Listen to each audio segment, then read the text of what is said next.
같이 기도하고 말씀 생각하겠습니다.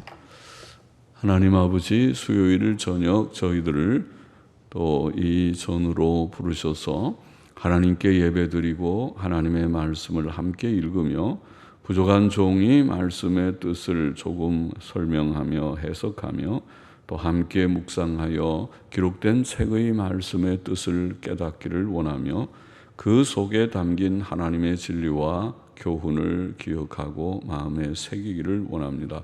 하나님의 영, 진리의 영께서 감화 감동하셔서 받고 기록하게 하신 책의 말씀을 동일한 하나님의 영, 주의 백성들의 심령, 예수 그리스도의 피로 구속받은 백성들, 예수님 믿고 중생한 자들 속에 영원히 거하시는 성령께서 또 깨닫게 하심으로써 말씀을 잘 이해하게 하여 주시고 또 말씀이 우리에게 유익이 되고 마음속에 간직되어 깨닫는 말씀대로 하나님의 뜻대로 하나님의 진리와 교훈대로 살아가기를 힘쓰므로 하나님을 기쁘시게 하고 열매 맺고 하나님 주시는 풍성한 평강을 땅 위에서도 누리며 살게 하여 주시기를 소원합니다.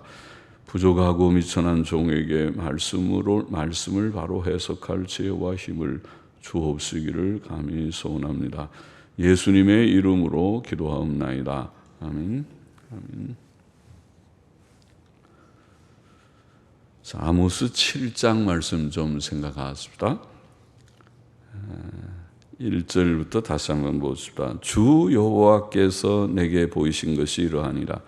주 여호와, 히브리 말로는 아도나이 여호와, 주 여호와 아도나이라고 그러죠. 주를 여호와 아도나이 여호와. 주 여호와란 말이 몇 번 나오는가? 1절부터 6절까지 좀 꼬아 보십시다. 주 여호와께서 내게 보이신 것이 이러하니라. 왕이 풀을 벤 후 풀이 다시 움돋기 시작할 때에 주께서 황충을 지으심에 황충이 땅의 풀을 다 먹은지라.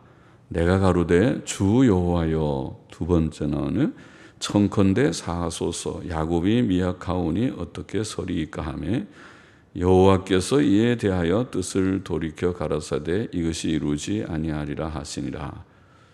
주 여호와께서 또 나왔네요. 세 번이죠. 주 여호와께서 또 내게 보이신 것이 이러하니라. 주 여호와께서 계속 주 여호와 그러시네요. 앞에서는 아모스 앞 1장부터는 그렇게 주 여호와라는 표현이 없었던 것 같은데, 그런 여호와 그렇게만 표현했던 것 같은데, 물론 그 주 여호와란 말이 나올 수 있습니다. 전체적으로는 21번 나온다고 하니까 있긴 있겠지만은 여기에 7장에 특별히 많이 1절부터 보이는 주 여호와께서 명하여 불로 징벌을 하게 하시니 불이 바다를 삼키고 육지까지 먹으려 하는지라.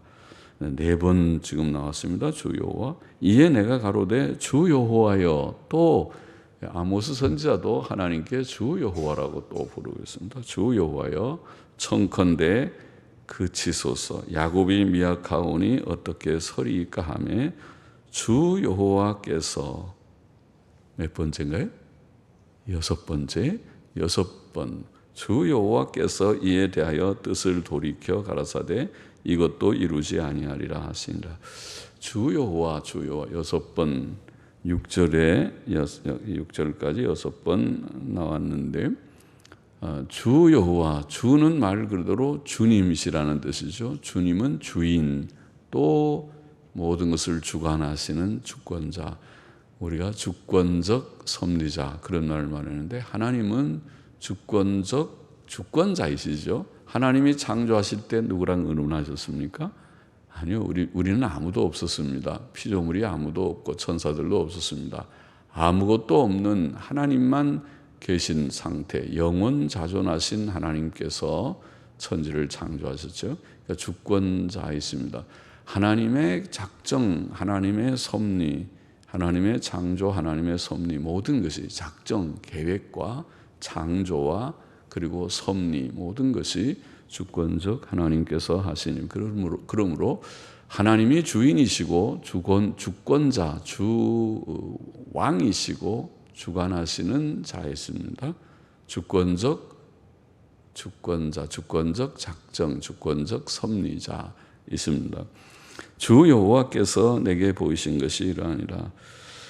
주 여호와께서는 몇 개의 환상을 아모스에게 보이셨는데, 첫째는 왕이 풀을 벤 후, 왕이 먼저 풀을 베는 모양이죠. 그러겠죠. 풀밭이 풀이 있을 때 왕이 먼저 좋은 거 베서 왕궁에 있는 짐승들을 먹이게 되겠죠. 우선순위로 보면 왕이 먼저 풀을 베겠죠. 왕이 풀을 벤 후 풀이 다시 움돋기 시작할 때 한번 베고 또 풀이 움이 돋을 때, 그 다음에는 이제 백성들이 베어서 백성들의 양과 소를 먹일 차례인 것 같은데, 움돋기 시작할 때에 주께서 황충을 지으심에, 황충도 하나님이 지으셨죠. 하나님께서 메뚜기, 황충은 메뚜기 때죠. 메뚜기를 하나님께서 지으셔서 황충이 땅의 풀을 다 먹은지라. 환상이 그렇게 좋은 환상이 아니라 아주 불행스러운 환상입니다. 그래서 풀을 겨우 왕이 풀을 다 벤 후에 풀이 자라기 시작했는데, 그때 황충이 나타나서 풀을 다 먹어버렸다. 그러니까 그렇게 되면은 이스라엘 백성들은 어떻게 짐승을 우리가 기를 수 있겠어요? 그래서 이제 그런 좋지 않은 환상을 봤습니다. 그래서 내가 가로되 주 여호와여, 주 여호와여, 청컨대 사하소서. 야곱이 미약하오니 어떻게 서리이까 하매, 여호와께서 이에 대하여 뜻을 돌이켜 가라사대 이것이 이루지 아니하리라 하신다. 자, 그렇게 돼 있고, 또 둘째는 불이 큰 바다를 삼키고 육지까지 먹으려 하는 환상이었습니다. 자, 이 두 환상, 왕이 풀을 베고 나서 풀이 자라는데 하나님께서 황충을 만드셔서 황충이 풀들을 다 먹는, 풀을 다 먹는 환상, 또 불이 나타나서 큰 바다도 다 사르고 그리고 육지까지, 땅까지 다 삼키려고 하는 환상. 자, 두 환상이 다 좋은 징조가 아니죠. 그것은 이스라엘 땅이 멸망하는, 이스라엘 땅을 멸망시키는 하나님의 어떤 뜻을 보이는 것이라고 생각됩니다. 그래서 황충재앙도 무서운 것이고, 불이 땅에 나서 온 땅을 사른다면 보통 큰 화재가 아니죠. 그렇게 큰 불이 나면은 우리가 강원도에 산불이 나고, 지금 아마존 지구의 허파라고 하는 아마존 밀림에 계속 불이 화재가 나서 온 지구의 사람들이 걱정한다는 뉴스를 보았죠. 그렇게 무서운 그런 재앙을 암시하는 그런 환상입니다. 그때 아모스는 야곱의 연약함을 고하며, 야곱이 야약하오니, 이스라엘이 너무 부족해서 하나님께서 벌을 내리시면 받아야 되지만은 우리가 다 이 연약한 우리들이 벌을 받아서 죽게 되었다고 하나님께 긍휼을 구하고 용서를 구하였습니다. 그때 하나님께서는 아모스의 기도를 들으시고 그의 뜻을 2번 돌이키셨다. 이게 그죠? 뜻을 이에 대하여, 여호와께서 이에 대하여 뜻을 돌이켜 가라사대 이것이 이루지 아니하리라. 2번 그런 말씀이 나오죠. 뜻을 돌이키셨다. 하나님께서 징벌하시려고 뜻하셨다가 간절한 그런 기도, 선지자의 간절한 기도를 하나님께서 긍휼 가운데 받으시고 뜻을 돌이키셨다. 그렇게 되어 있습니다. 7절 보십시다. 또 내게 보이신 것이 이러하니라. 다림줄을 띄우고, 다림줄이 뭔지 아십니까?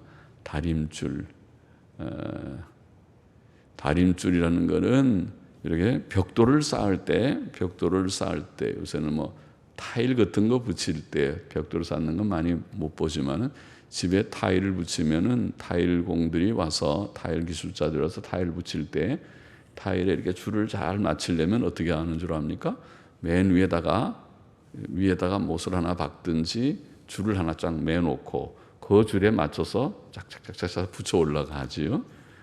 줄이 필요하죠. 줄이 하나 있어야 줄을 딱 맞춰서 하지. 줄이 없으면은 줄을 맞추는 것이 맞출 수는 있지만은 좀 쉽지가 않죠. 잘못하면 삐뚤어지거나 삐뚤빼뚤하게 되기가 쉽죠. 그게 다림줄이라는 것입니다. 벽돌을 쌓을 때 줄을 밑에다 보통 무거운 쇠 덩어리를 달죠. 그걸 추라고 하죠. 추를 달아서 수직을 맞추는데 사용되는 줄을 다림줄이라고 합니다. 그래서 다림줄을 보았습니다. 다림줄을 띄우고 쌓은 담 곁에 주께서 손에 다림줄을 잡고 서셨더니 내게 이르시되 아모스야 내가 무엇을 보느냐. 내가 대답하되 다림줄이니이다. 다림줄.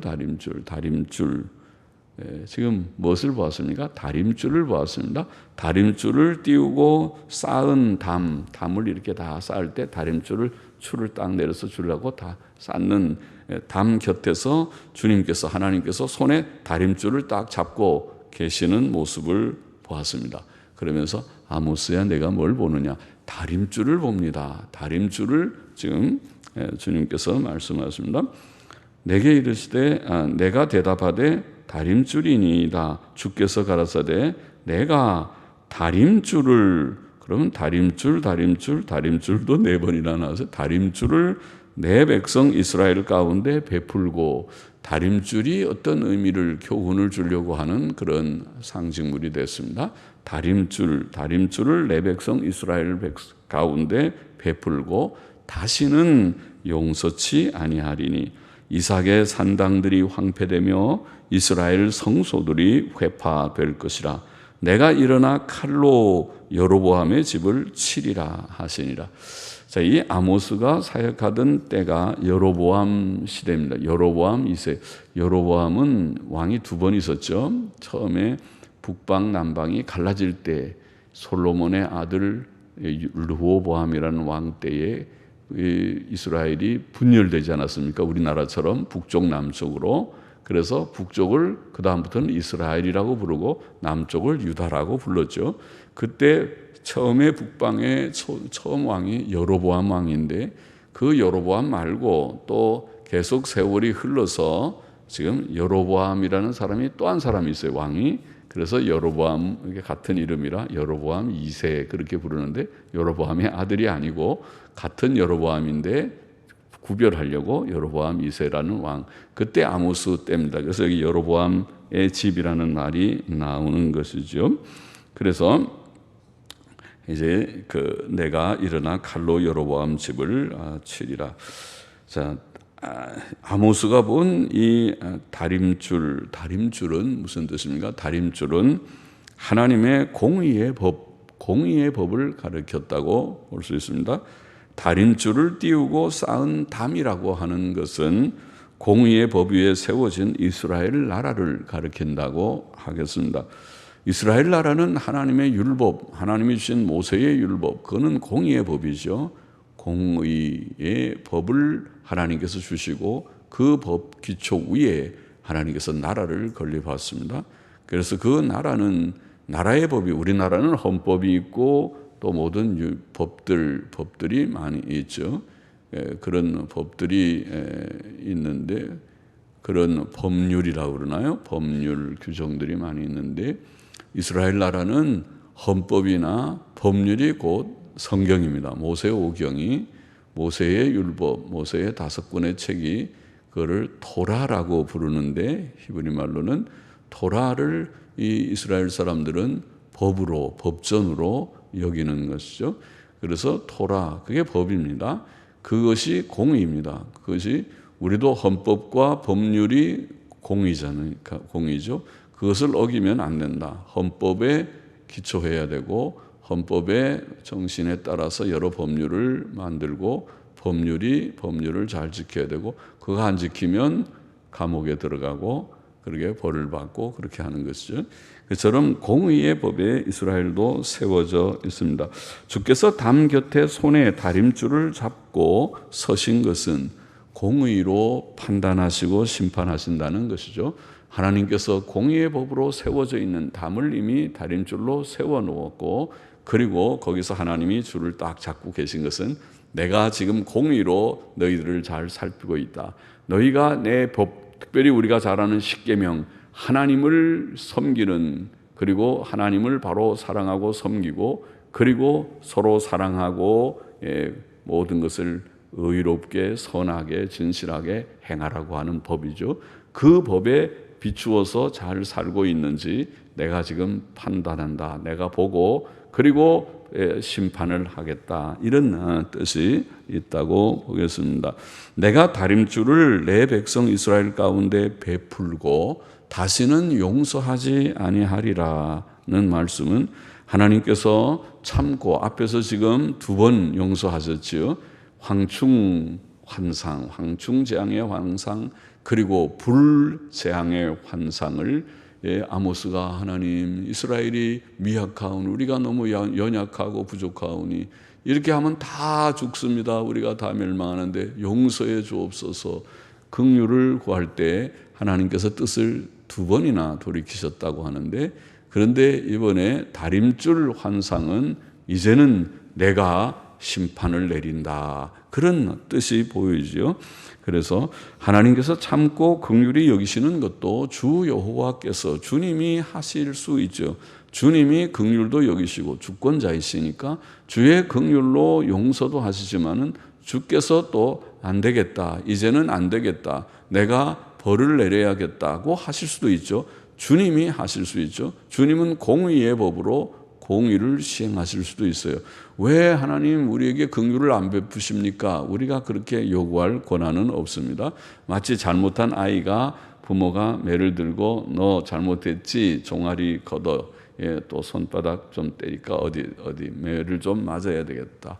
세상 사람들은 매 때리면 안 된다고 그러지만은, 그러나 성경은 매를 때리라고 되어 있습니다. 잠언에 매를 때리지 않으면 그런 자녀를 사랑하지 않는 것이고, 매가 자녀의 어리석은 미련한 것들을 멀리 추방시키는 것이고, 매가 필요하다. 어른들도 마찬가지잖아요. 우리가 잘못하면 하나님이 매를 때려요. 매가 뭔가요? 매가 몸이 아프기도 하고, 경제적인 어려움 문제가 생기기도 하고, 자녀의 문제가 생기기도 하고, 환경적인 문제가 생기기도 하고, 이것이 일종의 다 매와 같은 것이라고 이해할 수 있죠. 그래서 어른도 매를 맞아야 정신을 잘 차리기도 하고, 매 안 맞기를 원하지만 안 맞는 것이 좋지만은, 매 자꾸 맞으면 완전히 폐인이 되지만은, 그러나 아이들은 매가 필요합니다. 말로 잘 되질 않아요. 어른들도 얼마나 말은 많이 들어요. 설교를 수없이 많이 듣지만은 그래도 그들이 잘 지키지 않으니까 매가 때때로 있는 것처럼, 어린아이들도 말로 하지만은 말로 해서 듣지 않을 때는 너 분명히 말했는데 안 들었지, 조금 매를 맞아야 되겠다. 한 대, 2대, 몇 대, 이제 매를 좀 때리는 것이 필요한데, 그런데 이제 이런 하나님께서 용서도 하시지만은 매도 때린다. 그거는 부모가 결정하는 거죠. 매를 때릴지 아니면 매를 안 때릴지. 왜 나한테 매를 안 때리고 매를 때립니까? 왜 용서를 안 합니까? 자녀가 그렇게 요구할 권한은 없잖아요. 그건 내가 결정해. 내가 용서할 수도 있지만은 넌 안 되겠다. 내가 그렇게 판단이 돼서 몇 대 매를 좀 때리려고 내가 결정할 수도 있어. 부모의 권한이라고 생각하듯이 하나님께서도 마찬가지죠. 하나님께서 우리를 용서해 주시면 좋지만은 용서만 가지고는 되질 않으니까 자꾸 용서, 벌써 몇 번째 용서해 줘도 말을 안 들으니까 매도 한 번씩 때려야 네가 정신을 차리겠다, 그렇게 할 수 있겠죠. 그래서 하나님께서 하신다. 이게 내가 다림줄을 내 백성 이스라엘 가운데 베풀고 다시는 용서하지 아니하리라. 다림줄을 재봐서 너 내가 지금 잘 재보고 있다. 판단해 보니까 너는 지금 이 기준에 많이 이탈되어 있다. 너가 지금 삐뚤어져 있다. 이 다림줄은 직각으로 쫙 꽂게 내려가는데, 이 대 보니까 너는 지금 삐딱하게, 이게 벽돌이 삐딱하게 쌓여 있고 삐쭉삐쭉 쌓여 있고, 다림줄 딱 재보면 금방 드러나잖아요. 그렇게 하나님께서 다림줄로 우리를 딱 재보시고, 너 잘못한 거 참 많구나. 너 지금 생각이 좀 삐뚤어져 있다. 내가 법에 매우 어긋나 있다. 너는 지금 예수 믿는 사람이 아니고 세상 사람처럼 살고 있구나. 너의 가치관, 어려운 말로 너의 가치관, 인생관이 잘못됐구나. 하나님께서 그렇게 판단하실 수 있죠. 그래서 다림줄로 재보면 알아요. 하나님의 말씀, 성경 말씀에 비춰서 우리도 말씀에 비추어서 내 자신을 잘 기도하면서 성찰해 보면은 내가 생각을 반듯하게 하고 있는지, 바르게 살고 있는지, 아니면 이게 지금 삐뚤어져서 이거 담이 이게 삐뚤어져 쌓고 있네, 삐뚤빼뚤해졌네, 이거 저러다 무너지겠네, 이렇게 되는지 알 수 있어요. 말씀에 비추어서. 하나님은 얼마나 잘 아시겠어요.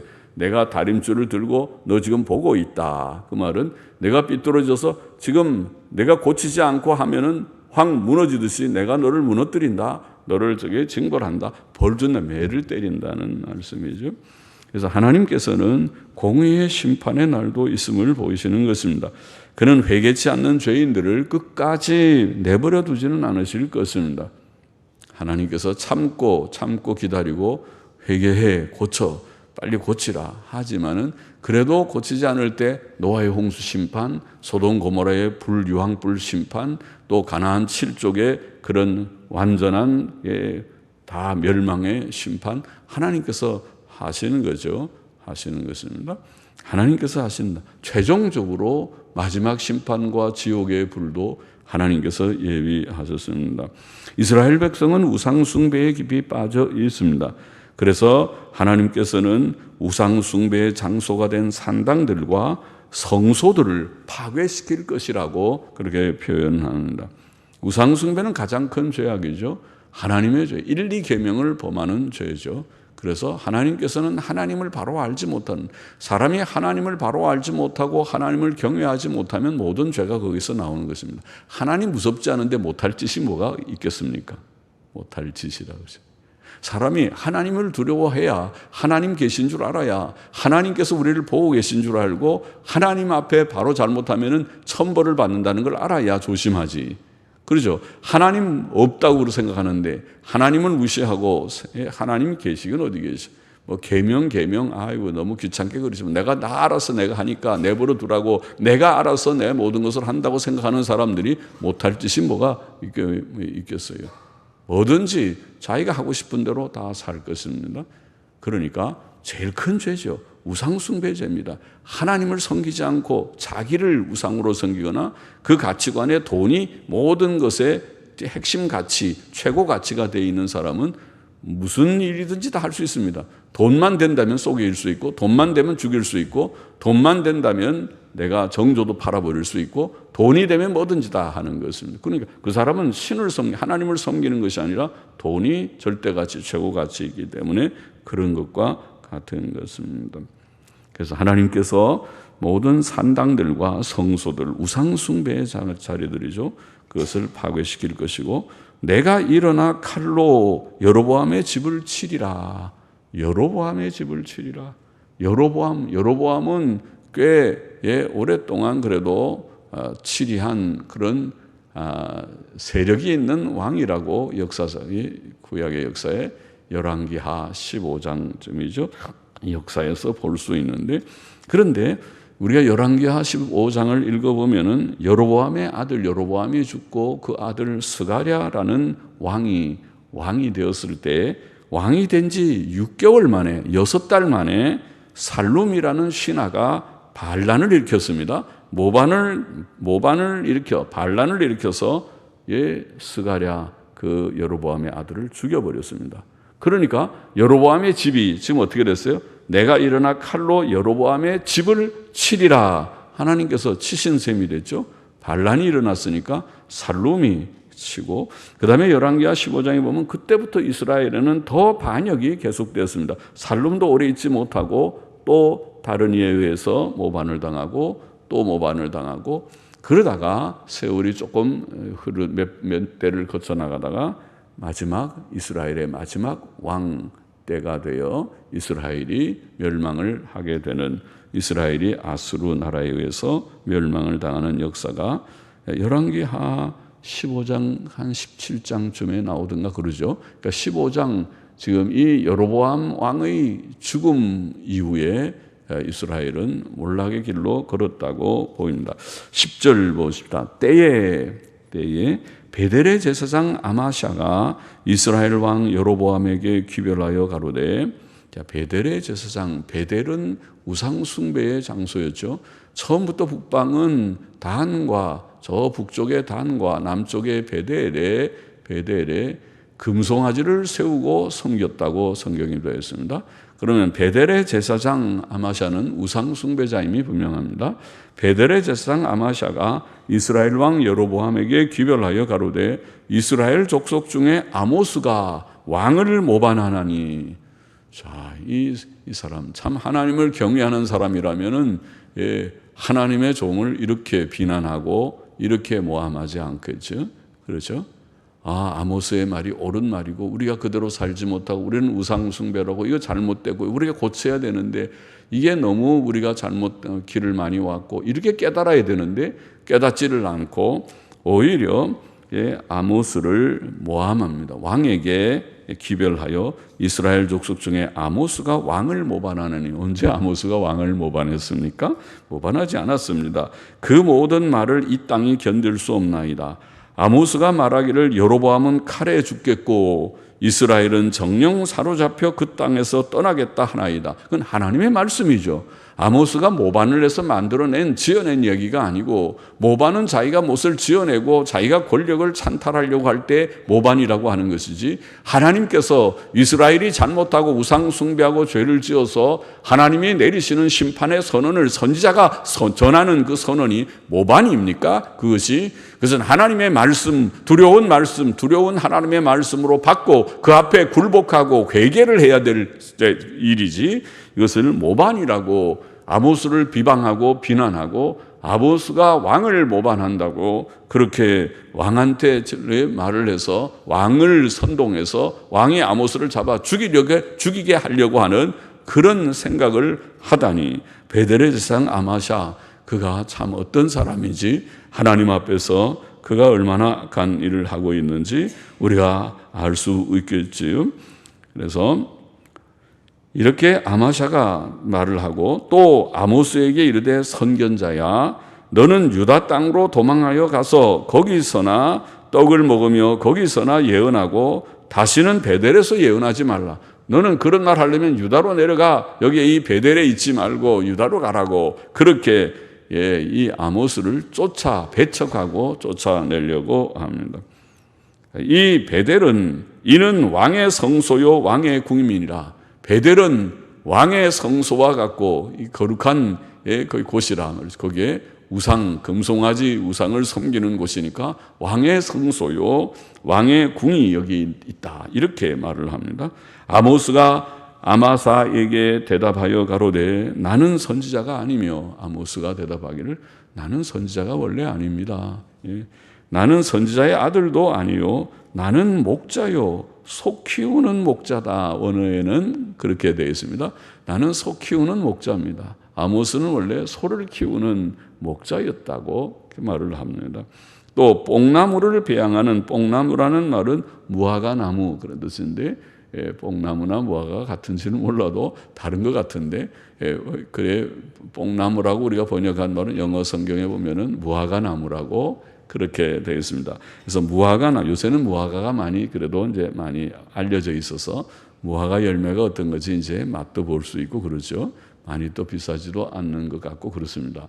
그래서 무화과 나무를 배양하는 자라. 나는 소나 키우고 무화과 나무를 배양하는 자다. 그렇게 되어 있습니다. 배양하는 자로서 양떼를 따를 때에 양떼도 키우고 그럴 때 여호와께서 나를 데려다가 내게 이르시기를, 가서 내 백성 이스라엘에게 예언하라 하셨나니. 내가 이렇게 소나 키우고 또 무화과나 재배를 하고 또 양떼들을 좀 먹이고 이런 때 하나님께서 나를 불러서 이런 명령을 가서 이렇게 예언하라고 해서 내가 하는 거지, 나는 원래 예언자가 아닙니다. 내가 전문적인 무슨 예언학교, 선지학교에 다니는 적이 없습니다. 오늘날로 말하면 내가 신학교 출신도 아니고 정식 교회에서 안수받은 목사도 아닙니다. 그 말과 같죠. 하나님께서 내게 이런 사명을, 오늘날은 물론 그런 사명을 주신다고 생각하지 않지만은, 그러나 누가 오늘 교회들이 만일 부패해서 목사들이 바른 성경에 대해서 바로 가르치지 않는다면 하나님께서 비상하게 어떤 사람을 세워서 그가 성경에 정통해서 그가 말하는 것이 정말 성경에 딱 맞는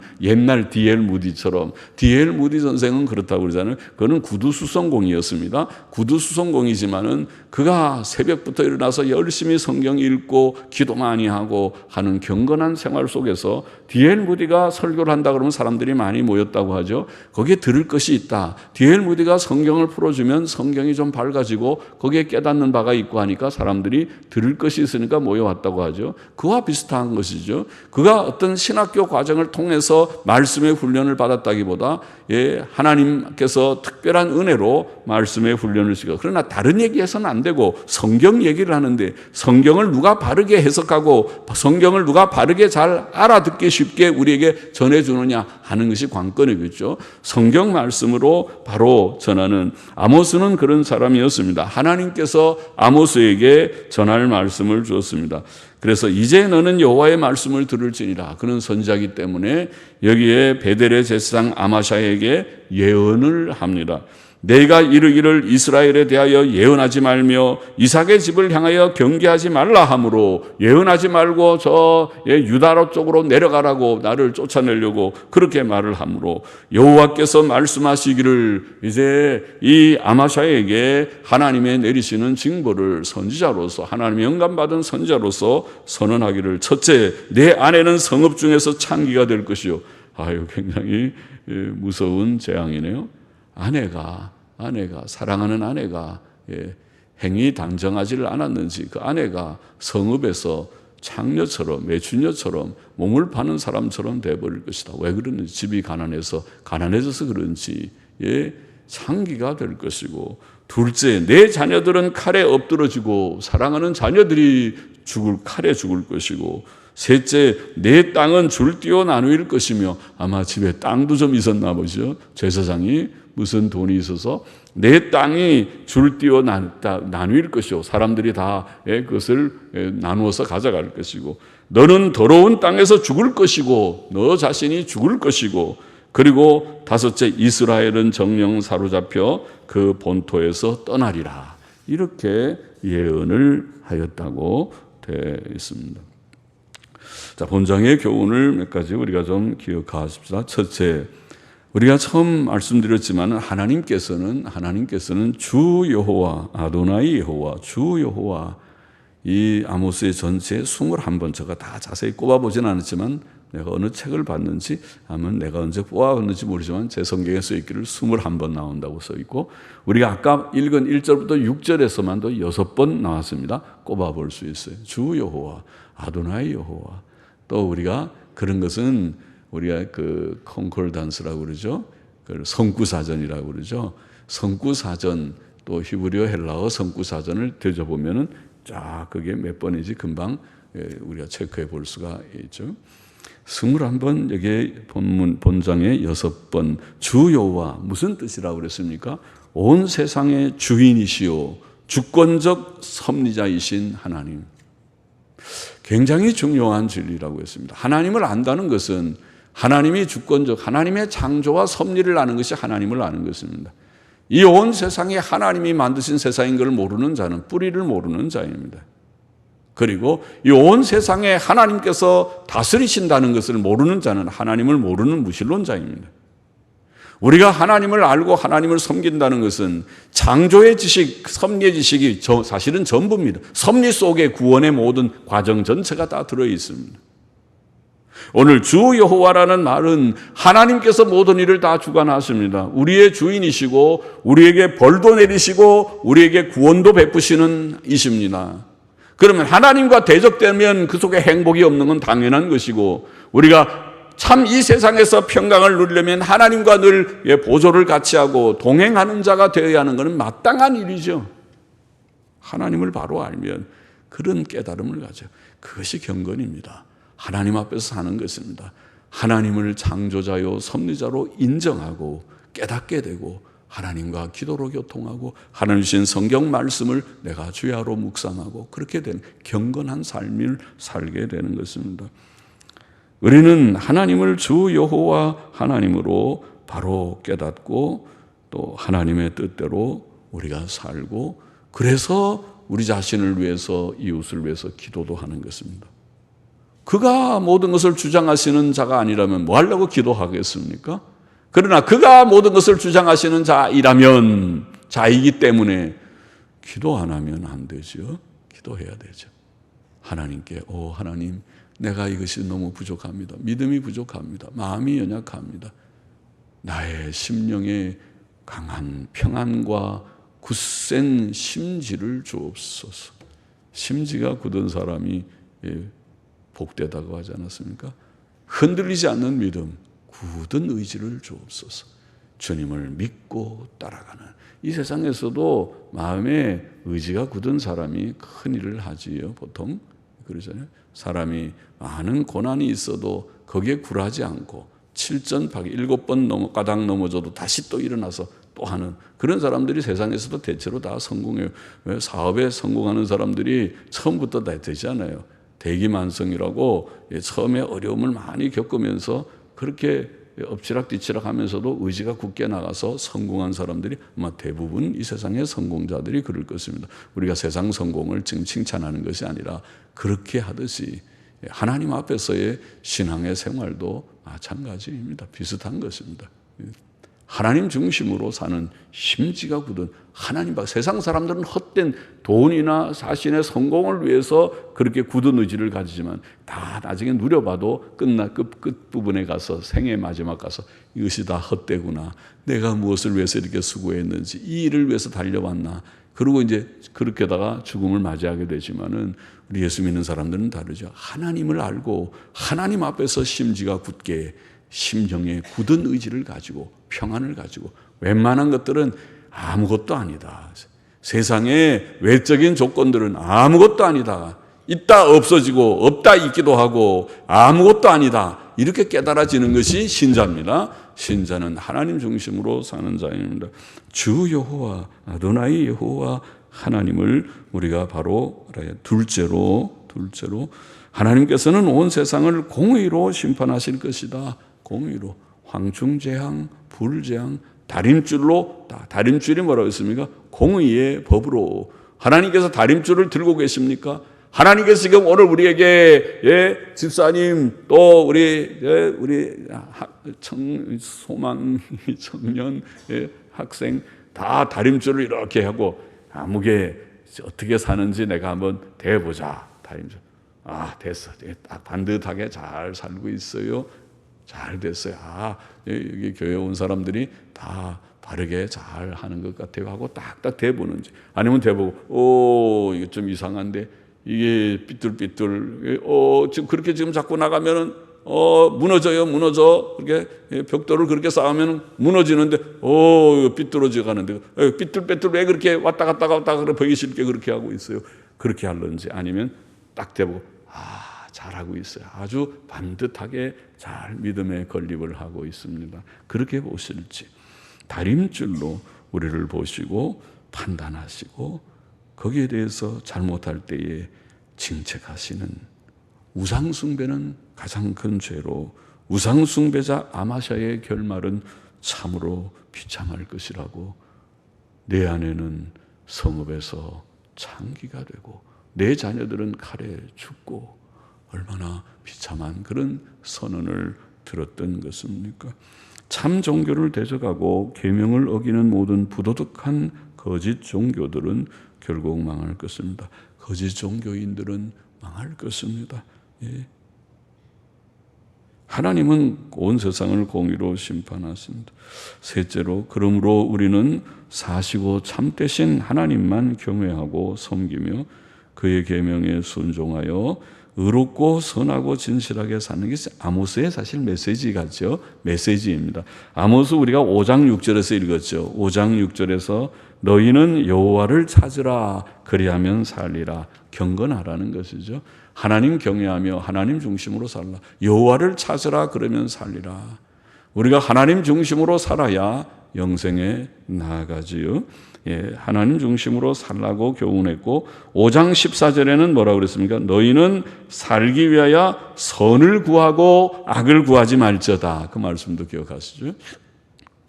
그러면 성경의 요점을 우리가 요점 정리를 잘했습니다. 성경에 많은 말씀들이 있지만은 성경의 요점은 무엇이냐? 하나님 경외하고 예수 그리스도를 믿고, 믿음이 첫째, 경건이 첫째고, 그 다음에 계명대로 선한 사람, 사랑을 실천하는 사람이 되라.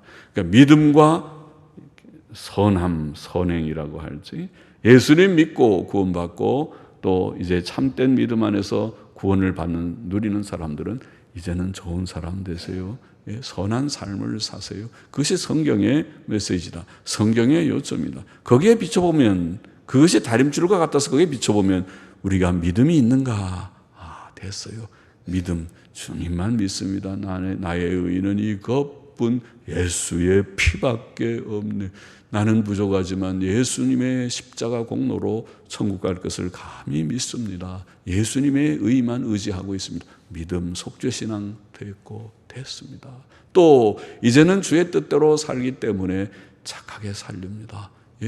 내가 나 중심 이기적이게 세상의 것들을 가지고 계산적이게 살지 않고 주를 위해서 또 이웃을 위해서 선하게 살다가 가렵니다. 그 중심이 우리에게 있으면 다림줄에 합격입니다.